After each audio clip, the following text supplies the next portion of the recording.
Cele 5 răni care ne împiedică să fim noi înșine, de Lise Bourbeau. Capitolul al 2-lea. Respingerea. Haideți să vedem împreună ce înseamnă cuvântul respingere sau a respinge. Dicționarul dă mai multe definiții: a expulza, a îndepărta refuzând ceva, a împinge, intoleranță, a nu admite ceva, a evacua. Mai multor persoane le este greu să facă diferența între respingere și abandon.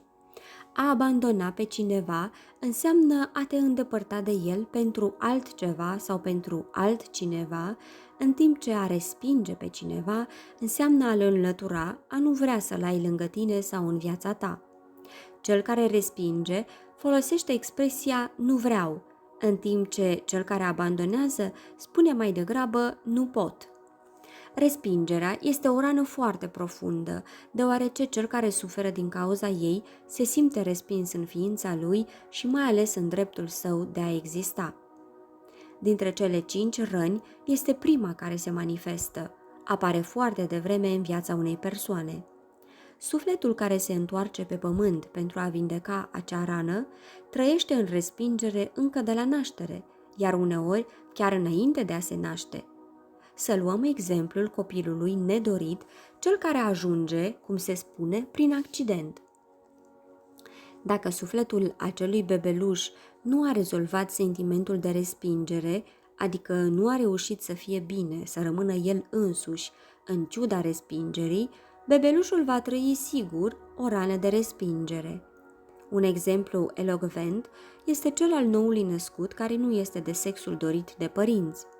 Există, bineînțeles, și alte motive pentru care un părinte respinge un copil, dar ceea ce este important aici constă în conștientizarea faptului că doar sufletele ce au nevoie să trăiască această experiență vor fi atrase spre părinți care își resping copilul. Se întâmplă adesea ca părintele să nu aibă intenția de a-și respinge copilul, dar acesta se simte respins în orice circumstanță, în urma unui reproș sau din cauza nerăbdării sau a furiei unuia dintre părinți. Atâta timp cât nu este vindecată, o rană se poate reactiva foarte ușor. Persoana care se simte respinsă nu este obiectivă. Ea interpretează incidentele prin filtrul rănii sale și se simte respinsă chiar și atunci când nu este. Din momentul în care bebelușul începe să se simtă respins, începe să-și creeze o mască de fugar. Datorită numeroaselor regresii în stare fetală la care am asistat, am observat că persoana care avea o rană de respingere se vedea ca fiind foarte mică în pântecele mamei, unde ocupa foarte puțin loc și era adesea întuneric. Acest lucru mi-a confirmat ideea că această mască a fugarului poate să înceapă să fie conturată încă înainte de a ne naște. Vă atrag atenția că, începând de acum până la sfârșitul cărții, voi folosi termenul de fugar pentru a desemna persoana care suferă de o rană de respingere. Această mască a fugarului este noua personalitate, caracterul dezvoltat pentru a evita suferința provocată de rana de respingere. Această mască se poate recunoaște în înfățișarea fizică printr-un corp fugar, adică un corp sau o parte a corpului care pare că vrea să dispară. Corpul este îngust și contractat, ceea ce îl face să poată să dispară mai ușor sau să nu fie prea prezent sau prea vizibil într-un grup. Este un corp care nu vrea să ocupe prea mult spațiu, imaginea fugarului care va încerca toată viața să nu folosească prea mult spațiu. Atunci când avem impresia că aproape nu există carne pe oase, că pielea apare lipită de oase, putem să spunem că acea rană de respingere este încă foarte mare. Fugarul este o persoană care se îndoiește de dreptul ei la existență și care lasă impresia că nu s-a încarnat în totalitate. Acest lucru explică aparența unui corp adesea fragmentat, incomplet, din care parcă ar lipsi o bucată, sau senzația că părțile corpului nu se potrivesc. De exemplu, partea dreaptă a corpului sau a feței poate fi foarte diferită de partea stângă. Sunt lucruri care se văd foarte ușor cu ochiul liber. deci nu va fi necesar să măsurăm pentru a vedea că cele două părți nu sunt la fel. Amintiți-vă că se întâmplă foarte rar să întâlnim pe cineva care să aibă cele două părți identice. Un corp fragmentat, incomplet, înseamnă o parte a corpului în care ai impresia că lipsește o bucată. De exemplu, fesele, sânii, bărbia, gleznele mult mai subțiri decât pulpele sau o adâncitură în zona spatelui, a pieptului, a pântecelui. De asemenea, ideea de corp fragmentat se poate manifesta și prin non-concordanța dintre partea superioară și partea inferioară a corpului. Se poate spune că un corp este contractat atunci când avem impresia că acea persoană se pliază în ea însăși. Umerii îi sunt aplicați înainte, iar brațele sunt adesea lipite de corp. Există de asemenea impresia că a fost un blocaj în creșterea corpului sau a unora dintre părțile lui, ca și cum una dintre părți nu ar avea aceeași vârstă cu restul corpului, sau dacă trupul este complet contractat, avem impresia că vedem un adult într-un corp de copil. Când vezi pe cineva cu un corp diform, care îți stârnește mila, poți să deduci de asemenea că acea persoană suferă de o rană de respingere. De altfel, sufletul a ales deja acest gen de corp înainte de a se naște, cu scopul de a ajunge apoi într-o situație potrivită pentru a depăși acea rană. Fața și ochii fugarului sunt mici. Ochii par goi, deoarece cel care suferă de această rană are tendința de a fugi în lumea lui sau de a fi pe lună, adică în astral. Privirea lui este adesea plină de teamă.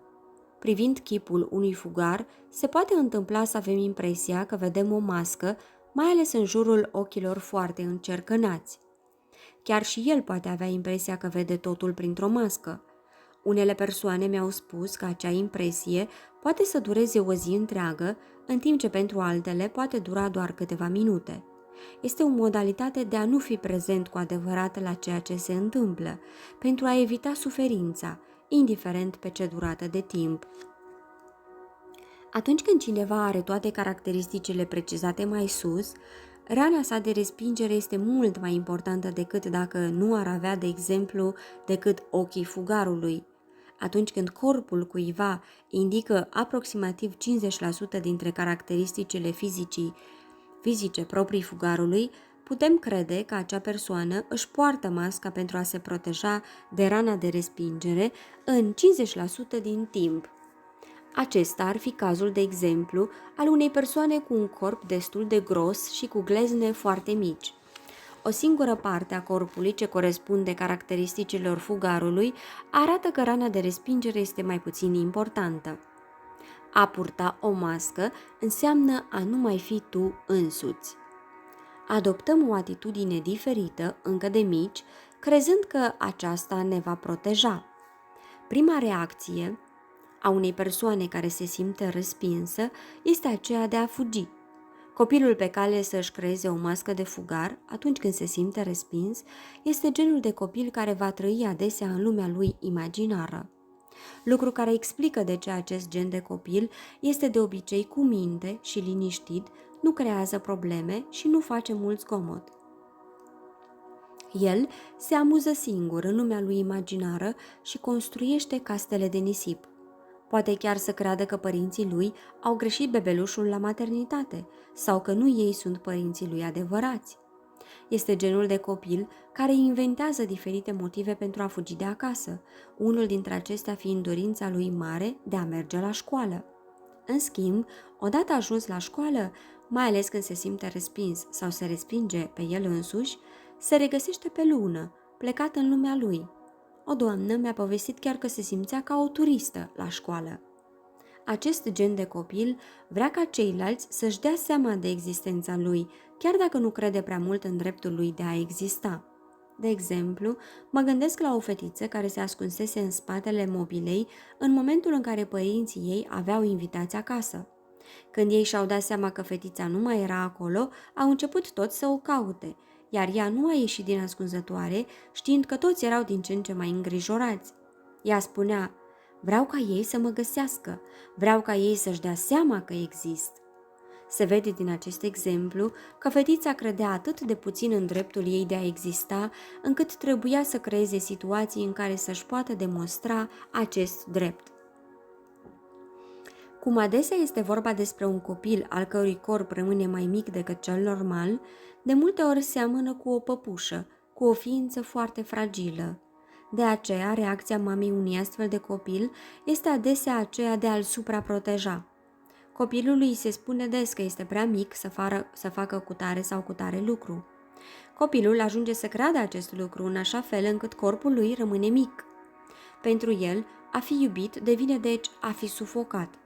Mai târziu, reacția lui va fi de a respinge sau de a fugi când îl va iubi cineva, pentru că îi va fi din nou teamă de a nu fi sufocat. Un copil supraprotejat se simte respins deoarece nu este acceptat pentru ceea ce este el. Pentru a încerca să compenseze faptul că este mic, ceilalți vor să facă și să gândească totul în locul lui și, în loc să se simtă iubit în condițiile date, copilul se va fi simțit respins în propriile sale calități.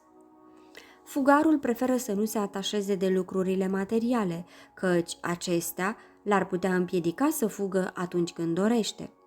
E ca și cum ar privi de undeva de sus tot ceea ce este material. Se întreabă ce anume caută pe această lume și îi este greu să creadă că va putea fi fericit aici. În schimb, îl atrage tot ce ține de spirit, precum și domeniile intelectuale. Nu folosește des lucrurile materiale pentru plăcere, deoarece le consideră superficiale. O tânără îmi spunea că nu-i face nicio plăcere să facă cumpărături. O făcea doar pentru a se simți vie. Fugarul recunoaște că banii sunt necesari, dar că nu îl fac fericit. Detașarea aceasta de lumea materială îi produce dificultăți în viața sexuală. Poate ajunge să creadă că sexualitatea interferează cu spiritualitatea. Mai multe femei de tipul fugarului mi-au spus că ele credeau că sexul nu era ceva spiritual, mai ales după ce au devenit mame. Când erau însărcinate, se întâmpla ca soțul lor să refuze să facă dragoste pe parcursul întregii perioade de sarcină. Persoanele de genul fugarului au dificultăți în a accepta că pot avea nevoi legate de sexualitate, la fel ca orice ființă umană normală. Își atrag situații în care sunt respinse în plan sexual de către un partener sau se privează singure de sexualitate. Rana de respingere este trăită în raport cu părintele de același sex. Dacă te recunoști în descrierea unei persoane care se simte respinsă, acest lucru înseamnă că ai trăit acea respingere cu părintele de același sex. Acest părinte este cel care a contribuit la activarea rănii deja existente. Este deci firesc și uman să nu-l acceptăm și să avem resentimente împotriva lui, mergând până la a-l urâ. Părintele de același sex are rolul de a ne învăța să iubim, să ne iubim și să dăruim iubire. Părintele de sex opus ne învață să ne lăsăm iubiți și să primim iubirea. Neacceptându-l pe acel părinte, este normal că ne-am hotărât să nu-l considerăm drept model. Dacă constați că ai această rană, această non-acceptare poate explica dificultățile pe care le ai în a te accepta și a te iubi, fiind de același sex cu părintele respectiv. Fugarul se crede nul, fără valoare. Din acest motiv, va încerca prin orice mijloace să fie perfect pentru a se valoriza în ochii lui și în ochii celorlalți. Cuvântul nul este foarte des prezent în vocabularul său atunci când vorbește despre el însuși sau despre ceilalți. De exemplu, o să-l auzim spunând: șeful meu îmi spunea că nu sunt bun de nimic, deci am plecat de acolo. Mama nu știe să facă nimic din tot ceea ce ține de treburile casnice. Tata a fost întotdeauna nemernic cu mama mea, așa cum se poartă soțul meu cu mine. Nu o condamn pentru faptul că a plecat. În Quebec se folosește cuvântul nimic în același sens ca și cuvântul nul. De exemplu, știu că nu valorez nimic și că ceilalți sunt mai interesanți decât mine. Nu contează ce fac eu, asta nu duce la nimic, întotdeauna o iau de la capăt. Fă ce vrei, nu înseamnă nimic pentru mine. În timpul unui atelier, un bărbat spunea că se simțea nul și bun de nimic în fața tatălui său. Spunea: Când îmi vorbește mă simt strivit și sufocat și nu mă gândesc decât să fug, căci în fața lui îmi pierd controlul. Simpla lui prezență mă sperie. O doamnă mi-a povestit că la vârsta de 16 ani luase hotărârea ca mama ei să nu mai reprezinte nimic pentru ea în momentul în care mama ei i-a spus că poate să dispară pentru totdeauna, poate chiar să moară, acest lucru i-ar conveni. Din acel moment a întrerupt complet orice relație cu mama ei. Este interesant de remarcat faptul că cel care încurajează plecarea unui copil ce se simte respins este de obicei părintele de același sex. O situație despre care mi s-a vorbit des este cea în care copilului care vrea să plece de acasă îi se spune de către părinte: pleacă, e o idee foarte bună, noi vom fi liberi. Atunci, copilul se simte și mai respins și va fi tot mai resentimentar față de părinte. Acest gen de situații se întâmplă cu un părinte care are și el, la rândul lui, o rană de respingere. El încurajează fuga, deoarece este vorba despre un mijloc familiar, chiar dacă nu este conștient de asta. Un alt cuvânt care face parte din vocabularul fugarului este cuvântul inexistent. De exemplu, la întrebarea cum este viața ta sexuală sau cum sunt relațiile cu o anume persoană, un fugar va răspunde inexistente, în timp ce majoritatea oamenilor ar spune pur și simplu că nu este bine. De asemenea, folosește cuvântul a dispărea. Va spune, de exemplu, tata o făcea pe mama târfă și eu voiam să dispar în momentele acelea, sau îmi doream ca părinții mei să dispară. Fugarul caută singurătatea, deoarece dacă ar primi mai multă atenție, i-ar fi frică că nu ar ști ce să facă cu ea. E ca și cum existența ar fi prea mult pentru el. În familie sau în orice alt grup se șterge. Crede că trebuie să treacă printr-o mulțime de situații neplăcute, ca și cum nu ar avea dreptul să riposteze. Oricum, nu vede ce altceva ar putea face. Să luăm exemplul unei fetițe care îi cere mamei ei să o ajute la teme și căreia îi se răspunde: du-te la tatăl tău, nu vezi că eu sunt prea ocupată, iar el nu are nimic de făcut? Simțindu-se respinsă, prima reacție a fetiței iese să-și spună: asta e, nu sunt destul de drăguță, de aceea nu vrea mama să mă ajute, și va găsi un loc în care să stea singură. Fugarul are în general foarte puțini prieteni la școală, iar mai târziu la servici. Este considerat solitar și e lăsat singur. Cu cât se izolează mai mult, cu atât va părea mai invizibil. Intră într-un cerc vicios. Își pune masca de fugar atunci când se simte respins pentru a nu suferi, devine atât de șters încât ceilalți nu-l mai văd. Devine din ce în ce mai singur și, astfel, își găsește un motiv pentru a se simți respins. Situația pe care vreau să vă povestesc s-a întâmplat de mai multe ori la sfârșitul atelierelor mele, când fiecare împărtășea cum anume l-au ajutat cursurile. Am fost foarte surprinsă în momentul în care am constatat prezența în sală a unei persoane pe care nu o remarcasem în timpul celor 2 zile de stagiu. M-am întrebat, dar unde a fost oare în zilele astea? Imediat după aceea mi-am dat seama că avea înfățișarea unui fugar și că s-a descurcat în așa fel încât să nu vorbească, să nu pună întrebări pe durata atelierului și că s-a așezat în spatele celorlalți astfel încât să nu fie prea mult văzută. Când le atrag atenția acestor persoane că au fost aproape invizibile, ele îmi răspund aproape invariabil: nu aveam nimic interesant de spus, de aceea nu am vorbit. De fapt, fugarul vorbește puțin în general. Dacă începe să vorbească mai mult, o face pentru a se pune în valoare, iar cuvintele lui pot părea orgolioase în ochii celorlalți. Fugarul dezvoltă adesea afecțiuni ale pielii pentru a nu a fi atins. Pielea fiind un organ de contact, aspectul ei poate atrage sau respinge o altă persoană. O afecțiune a pielei poate fi un mijloc inconștient de a nu fi atins, mai ales în locul în care este afectat. De mai multe ori mi s-a spus de către astfel de persoane: am impresia că atunci când sunt atins, sunt scos din carapacea mea. Rana de respingere îl face pe cel care o poartă să creadă că, dacă trăiește în lumea lui, nu va mai suferi, deoarece nu se va respinge pe sine și nu va mai fi respins de ceilalți. De aceea, îi se întâmplă des, când este într-un grup, să nu vrea să participe și să se facă invizibil, se retrage în carapacea lui. În acest fel, fugarul poate pleca ușor în astral. Din nefericire, este adesea inconștient de acest lucru. Poate chiar să creadă că este un fenomen normal și că și ceilalți sunt pe lună la fel ca el. Adesea are ideile împrăștiate. De multe ori îl auzim spunând, am nevoie să mă adun. Are impresia că este sfărâmat în bucățele, iar această senzație este prezentă mai ales la cei al căror corp are o înfățișare disparată. Am auzit astfel de fugari spunând, mă simt tăiat în bucăți de ceilalți, e ca și cum nu aș fi acolo. Există chiar persoane care mi-au spus că au impresia clară de a avea o separare în dreptul taliei între partea superioară și cea inferioară, ca și cum talia ar fi strânsă de un fir invizibil. Am cunoscut o doamnă care simțea un astfel de fir invizibil în zona de sub sâni. După ce a practicat tehnica de abandon pe care o predau într-unul din atelierele mele, a simțit cum partea superioară și cea inferioară a corpului se reunesc și a fost foarte surprinsă de noua senzație.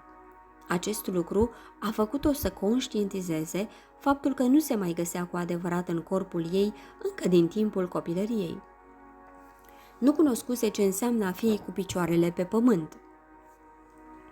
Am remarcat în timpul atelierelor mele, mai ales în cazul femeilor fugare, că acestea au tendința de a se așeza picior peste picior. Preferința lor este de a sta pe jos. Nemai având picioarele pe pământ, pot să evadeze mai ușor. Faptul că au plătit pentru a participa la curs indică că o parte din ele vrea să fie acolo, chiar dacă le este greu să se integreze. Le spun că pot să aleagă să plece în astral, să piardă ceea ce se întâmplă, sau pot să rămână conectate la locul unde se află și să fie prezente la ceea ce se întâmplă. Cum am spus mai înainte, fugarul nu s-a simțit acceptat și primit de către părintele său de același sex. Acest lucru nu înseamnă neapărat că acel părinte l-a respins. El însuși este cel care s-a simțit respins. Același suflet s-ar fi putut întoarce cu o rană de umilire și s-ar fi simțit umilit cu aceiași părinți și cu aceeași atitudine. Din contră, este de la sine înțeles că fugarul își atrage mai multe experiențe de respingere decât oricare altă persoană, ca un frate sau o soră care nu are acea rană. Persoana care suferă de respingere caută mereu iubirea părintelui de același sex. Cu ea, fie în relația cu acel părinte, fie transferându-și căutarea la alte persoane de același sex. Crede că nu va fi o persoană completă atâta timp cât nu va obține iubirea acelui părinte. Este foarte sensibilă la cea mai mică mustrare primită de la acel părinte și se simte foarte ușor respinsă. Va ajunge la ranchiună, chiar la ură, atât este de puternică suferința. Amintiți-vă faptul că este nevoie de foarte multă iubire pentru a urâ. E vorba despre o mare iubire dezamăgită care se transformă în ură. Rana de respingere este atât de profundă încât fugarul este dintre cele 5 caractere cel mai predispus la ură. El poate să treacă cu ușurință de la o fază de mare iubire la o mare ură, lucru care indică marea lui suferință interioară. În cazul părintelui de același sex cu el, fugarului este teamă mai degrabă să nu-l respingă el însuși. În consecință, este foarte reținut în ceea ce face și ce spune în fața acestuia. Nu poate fi el însuși din cauza rănii pe care o are. Are o serie de tactici pentru a nu-l respinge pe acel părinte, deoarece nu vrea să fie acuzat de a fi respins pe altcineva. În cazul părinților de același sex, în realitate fugarul ar vrea ca ei să fie cei care fac în așa fel încât el să nu se simtă respins. De fapt, nu vrea să vadă, odată în plus, că rana sa nevindecată îi provoacă sentimentul de respingere și că acest lucru nu are legătură cu acel părinte. Dacă trăiește o experiență de respingere cu părintele sau o altă persoană de sex opus, se acuză pe sine pentru acea situație și se autorespinge, spunând că din cauza lui a fost respins de către celălalt. Dacă îți recunoști rana de respingere, Este important să accepti faptul că, chiar dacă părintele tău te respinge cu adevărat, acest lucru se întâmplă datorită faptului că rana ta nu a fost vindecată, iar tu atragi astfel acest gen de părinte sau de situație. Dacă vei continua să crezi că tot ceea ce ți se întâmplă este din vina celorlalți, rana nu va putea fi vindecată. Drept consecință a reacției față de părinții tăi, te simți respins de persoanele de același sex și îți este teamă să nu respingi persoanele de sex opus. Dat fiind că ți este frică să nu le respingi, să nu te surprindă dacă chiar o vei face. Vă reamintesc faptul că cu cât alimentăm mai mult o teamă, cu atât aceasta se va concretiza mai repede. Cu cât este mai puternică rana de respingere la o persoană, cu atât acea persoană își va atrage mai multe situații în care va fi respinsă de către altcineva. Fugarul, cu cât se respinge mai mult pe sine, cu atât îi va fi mai frică să nu fie respins de ceilalți. Se devalorizează tot timpul. Adesea se compară cu alții mai buni decât el, lucru care îl face să creadă că este mai puțin decât ceilalți. Nu poate vedea faptul că este mai bun decât alții în anumite domenii. Îi este greu chiar și să creadă că cineva îl poate alege ca prieten, ca partener sau că oamenii pot să-l iubească cu adevărat. O mamă îmi povestea că atunci când copiii îi spuneau că o iubesc, ea nu înțelegea de ce. Fugarul trăiește astfel în ambivalență. Atunci când este ales, nu crede acest lucru și se respinge pe el însuși, sfârșind uneori prin a sabota o situație. Când nu este selecționat în ceva, se simte respins de ceilalți. Cineva, provenind dintr-o familie cu numeroși copii, îmi povestea că tatălui nu-l alegea niciodată pentru nimic. Astfel, ajungea imediat la concluzia că ceilalți erau mai buni decât el. Deci, nu era surprinzător faptul că ei erau aleși înaintea lui. Intra astfel într-un cerc vicios. Un lucru des întâlnit la un fugar este faptul că spune sau crede că ceea ce face el este lipsit de valoare. Când îi se acordă prea multă atenție, își pierde mijloacele, îi este teamă să ocupe prea mult spațiu. Dacă folosește prea mult spațiu, crede că deranjează.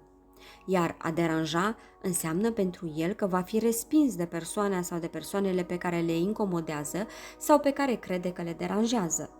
Chiar și în pântecele mamei, înainte de a se naște, fugarul ocupa puțin spațiu. El va continua să fie o persoană ștearsă atât timp cât rana sa nu va fi vindecată. Atunci când vorbește, iar cineva îl întrerupe, reacția lui imediată este de a crede că el nu este important și de obicei nu mai spune nimic. Cineva care nu are o rană de respingere va spune mai degrabă că ceea ce spune este nesemnificativ, nu el însuși. Fugarul își exprimă cu greu opiniile atunci când nu este întrebat, deoarece crede că ceilalți se vor simți confruntați și îl vor respinge. Dacă vrea să ceară ceva cuiva, iar acea persoană este ocupată, va renunța și nu va mai spune nimic. Știe ce vrea, dar nu îndrăznește să ceară, considerând că nu este suficient de important pentru a-l deranja pe celălalt. Mai multe femei mi-au mărturisit că, începând din adolescență, nu s-au mai confesat mamei lor, din teamă că nu vor fi înțelese. Ele credeau că a fi înțeles înseamnă a fi iubit. A iubi înseamnă a-l accepta pe celălalt chiar dacă nu îl înțelegem. Din cauza acestei convingeri, acele femei devin evazive atunci când vorbesc. Încearcă astfel să evite subiectul și le este teamă să vorbească despre altceva. În consecință, acesta e comportamentul pe care îl au cu celelalte femei. Să nu uităm că dacă un bărbat este fugar, va trăi același lucru cu tatăl lui și cu ceilalți bărbați. O altă caracteristică a fugarului este aceea de a căuta perfecțiunea în tot ceea ce face, deoarece crede că dacă face o greșeală, va fi judecat. Pentru el, a fi judecat este echivalentul cu a fi respins. Iar cum nu crede în perfecțiunea sa, compensează acest lucru încercând să atingă perfecțiunea în ceea ce face. Din nefericire, confundă a fi cu a face. Iar căutarea perfecțiunii poate deveni o obsesie. Își dorește atât de mult să facă totul perfect, încât orice sarcină de îndeplinit îi ocupă mai mult timp decât este necesar. Astfel, își va atrage alte situații de respingere din partea celorlalți. Cea mai mare teamă a fugarului este panica. Imediat ce crede că e pe cale să intre în panică într-o situație anume, prima lui reacție va fi cea de a se salva, de a se ascunde sau de a fugi. Preferă să dispară deoarece știe că, fiind în panică, poate rămâne nemișcat pe loc. Crede că fugind va putea evita o nefericire. Este atât de convins că nu va putea controla acea situație, încât deja se gândește la o posibilă panică viitoare, chiar dacă în realitate nu este cazul. Dorința de a dispărea este un lucru înnăscut în cazul fugarului, iar în timpul regresiilor în stare fetală, am auzit adeseori astfel de persoane spunând că încercau să se ascundă chiar și în pântecele mamei. Deci, se poate vedea că această dorință se naște foarte devreme. Cum în viață se întâmplă să atragem genul de situații sau de persoane de care ne este frică, fugarul atrage asemenea situații sau persoane care îi produc panică. Frica lui va face situația și mai dramatică. Întotdeauna găsește motive întemeiate pentru a-și justifica plecările, fuga. Fugarul intră în panică și rămâne nemișcat pe loc, mai ales în fața părintelui sau altor persoane de același sex, mai ales cele care îi reamintesc de acel părinte. În fața părintelui sau persoanelor de sex opus, nu simte aceeași teamă. Poate să le facă față mult mai ușor. Am observat de asemenea că fugarul folosește frecvent cuvântul panică în exprimare. Va spune, de exemplu, simt o mare panică la ideea de a renunța la fumat. O persoană care nu are rana de respingere ar fi spus pur și simplu că îi este greu să se lase de fumat. Ego-ul nostru face tot posibilul pentru ca noi să nu ne vedem rănile. De ce? Pentru că la nivel inconștient i-am atribuit această misiune. Ne este atât de teamă să retrăim durerea asociată fiecărei răni, încât ezităm prin toate mijloacele pe care le avem să recunoaștem că, dacă trăim o situație de respingere, acest lucru se întâmplă pentru că ne respingem noi înșine. Cei care ne resping apar în viața noastră pentru a ne arăta cât de mult ne respingem pe noi înșine. Teama de a intra în panică duce de asemenea, în cazul fugarului, la pierderea memoriei în mai multe situații. Poate să creadă că are o dificultate legată de memorie, când, de fapt, este vorba despre o problemă legată de frică. Am observat frecvent în timpul stagiului Cum să devii animator conferențiar că, atunci când un participant de tipul fugarului trebuie să iasă în față pentru a face o expunere sau o mini-conferință în fața celorlalți, chiar dacă este bine pregătit și își cunoaște bine subiectul, în ultimul minut, frica lui devine atât de mare încât are un lapsus de memorie. Câteodată poate chiar să-și părăsească corpul în fața tuturor, rămânând blocat pe loc ca cineva plecat pe lună. Din fericire, problema aceasta se poate corecta de la sine, pe măsură ce fugarul își va vindeca rana de respingere.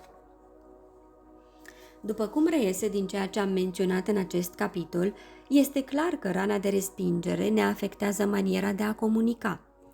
Temerile fugarului care le împiedică să comunice clar și să-și exprime cererile sunt următoarele.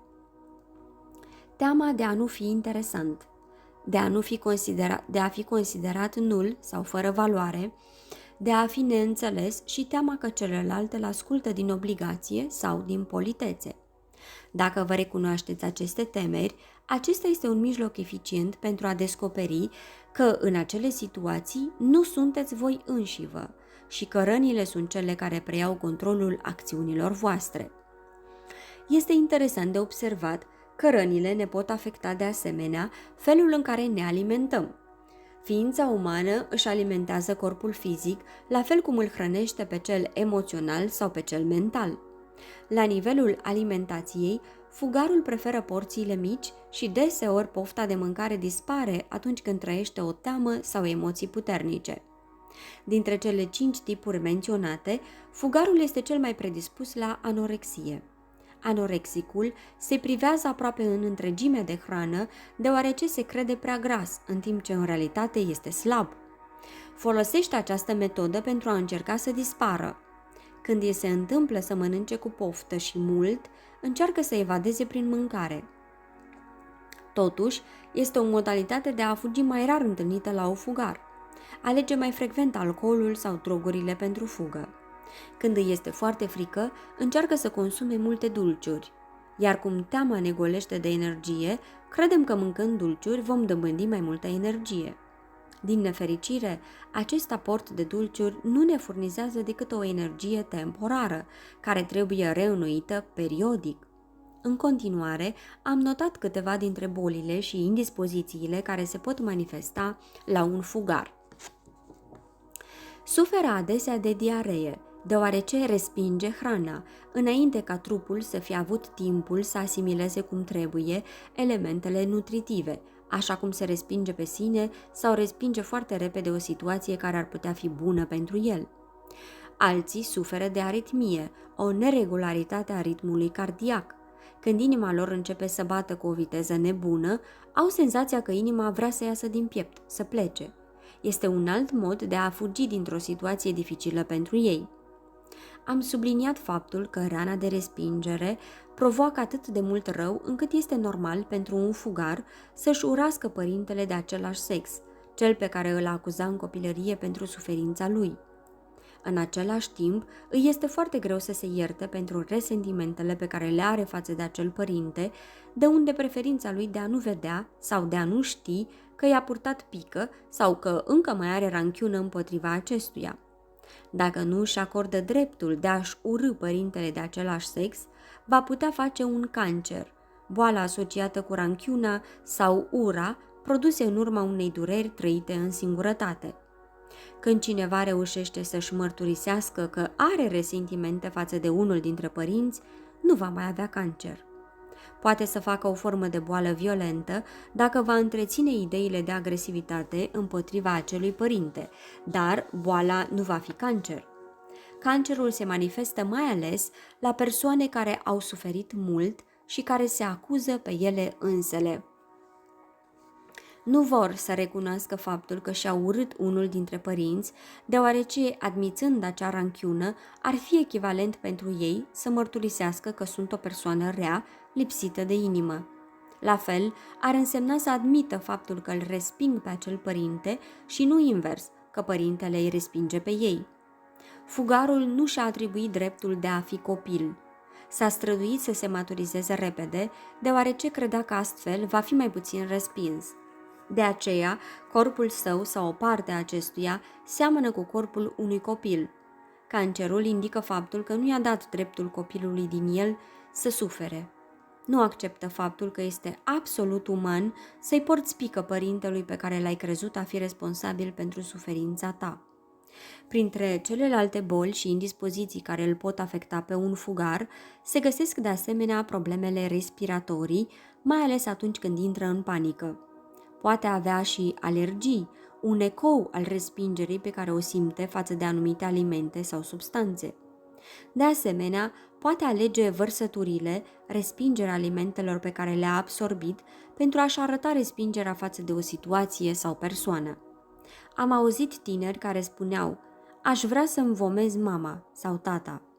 Fugarul își poate exprima intenția de a voma, de a da afară o persoană sau o situație, spunând: "Mă scârbești" sau "Lucrul acesta mă scârbește." Este felul lor de a-și exprima intenția de a respinge pe cineva sau ceva. Pentru un fugar, a leșina sau a avea amețeli reprezintă alte mijloace de a fugi de o situație sau de o persoană. În cazuri foarte grave, fugarul folosește coma pentru a fugi. Persoana de tipul fugarului suferă de agorafobie. Folosește acest tip de comportament pentru a fugi de anumite persoane sau situații care ar putea să-i stârnească panica. A se vedea definiția acestui tip de comportament la pagina 48. Atunci când fugarul consumă prea mult zahăr, poate să fie afectat de boli ale pancreasului, precum hipoglicemie sau diabet. Dacă acumulează multă ură pentru un părinte, în urma durerii provocate de respingerea pe care a trăit-o și pe care o mai trăiește încă, și crede că a ajuns la limita emoțională și mentală, poate deveni depresiv sau maniaco-depresiv. Dacă se gândește la sinucidere, nu va vorbi nimănui despre asta, se va hotărî să o facă și va face tot posibilul să nu rateze.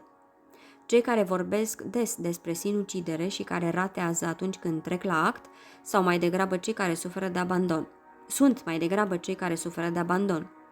O să vorbesc despre acest lucru în capitolul următor. Fugarul, având dificultăți atunci când este tânăr, de a se recunoaște ca fiind o ființă întreagă, este tentat să încerce să devină ca altcineva. Se pierde în personalitatea cuiva pe care îl admiră, de exemplu cazul unei fetițe care vrea să devină Marilyn Monroe. Poate să continue mai apoi, trecând de la un model la altul. Pericolul, în cazul unor astfel de comportamente excesive, este că se pot transforma mai târziu în psihoze. Indispozițiile și bolile menționate mai sus se pot manifesta de asemenea în cazul persoanelor care suferă de alt gen de rană, dar se pare că sunt mult mai frecvente în cazul celor care suferă de rana de respingere.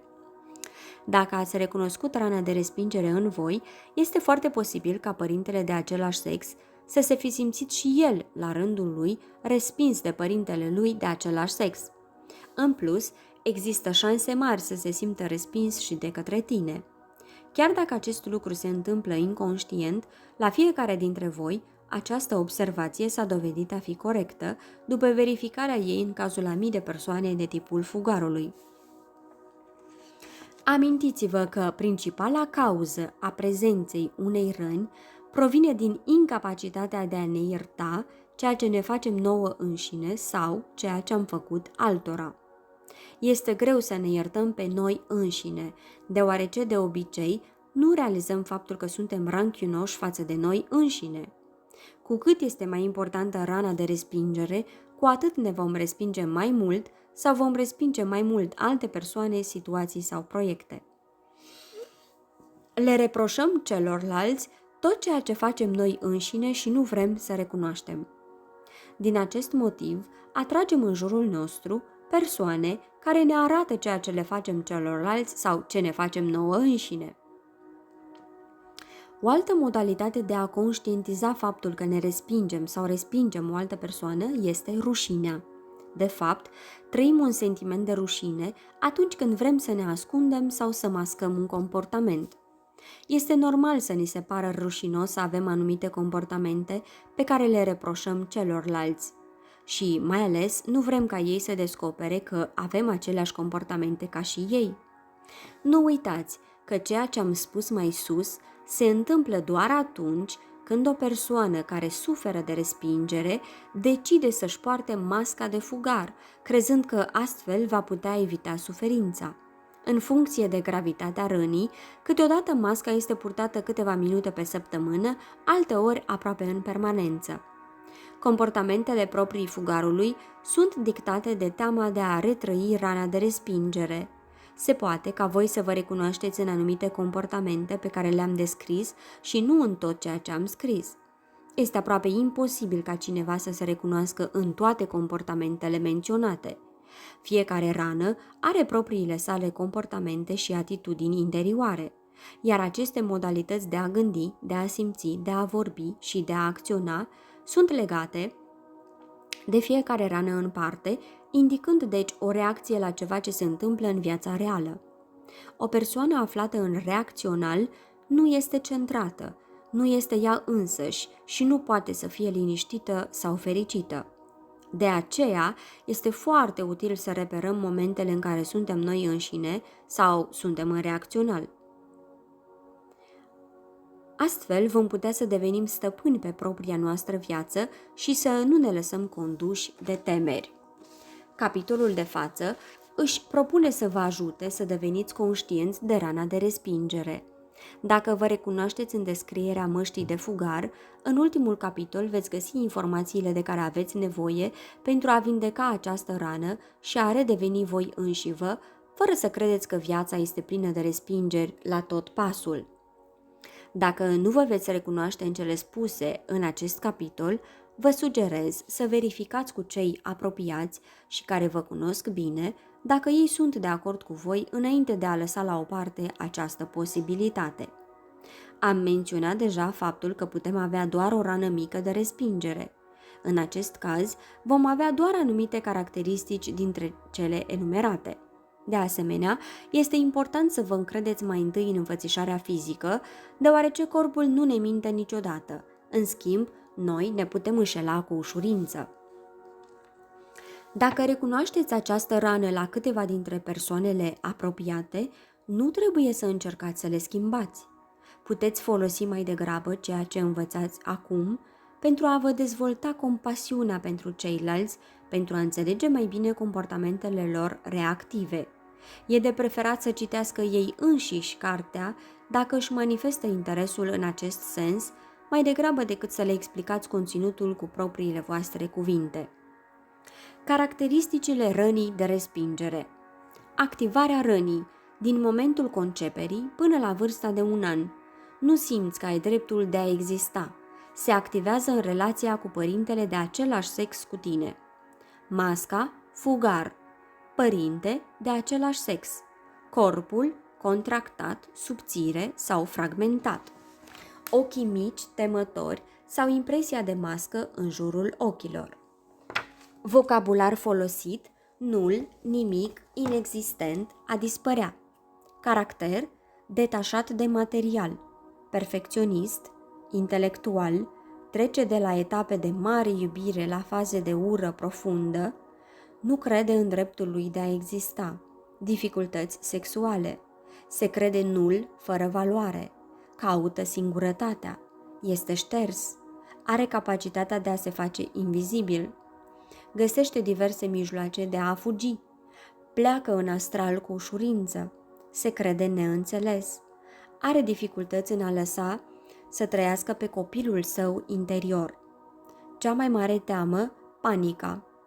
Alimentație, lipsa poftei de mâncare din cauza emoțiilor sau a fricii. Porții de mâncare mici. Pentru a fugi, zahăr, alcool sau droguri. Predispus la anorexie. Boli și indispoziții posibile, boli de piele, diaree, aritmie, cancer, probleme respiratorii, alergii, vărsături, leșin, comă, hipoglicemie, diabet, depresie suicidară, psihoză.